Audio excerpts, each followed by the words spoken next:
I need you to please share this so as many people as possible see it. I'm going to name the agencies that should be investigating at the end.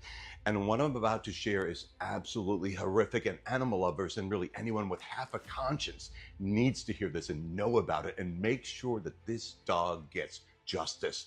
Kokomo, Indiana, this Thanksgiving Day. The suspect, Eric Shane Hornbuckle. His dog, justice, as we all know, needs to be served instead of what? Sweeping it under the rug. So who did it? Witnesses and neighbors all tell me the same name, and that's the dog's so-called owner, Eric Shane Hornbuckle. So I just spoke with a person connected to the case, and their account is truly and genuinely heartbreaking. They said they first heard coming from inside Hornbuckle's house, and that's really, they say, when the nightmare just began unfolding. Now, after hearing those, they tell me they saw Hornbuckle shove the dog out the front door while yelling something like, "Oh, you want to a dog?"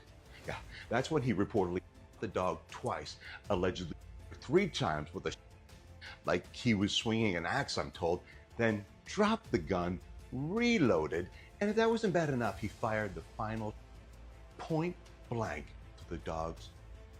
Now after that, they tell me Hornbuckle dragged the poor dog's the yard like she was trash. Police then showed up, Kokomo police, while he was standing over her with a red gas can in his hand. The person who I spoke with said the officers apparently didn't seem concerned. They didn't take photos, they didn't return with any paperwork, and reportedly, get this, they even shook Hornbuckle's hand.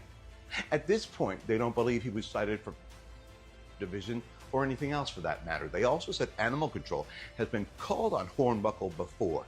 Inside his house, he reportedly kept multiple female dogs with puppies stuffed into tight quarters, which, as you can imagine, caused some fights, something he allegedly tried to spin, I'm told, as, a bite incident. Now, let's also keep this in mind. Everything I just told you, right? That whole series of events, children, yes, kids saw this. Adults saw it. Nobody's going to forget it. Again, at this point, have the Kokomo, Indiana police, the Howard County, Indiana Sheriff's Office, or the Howard County Prosecutor's Office done anything except shake his hand? This cannot be ignored any longer.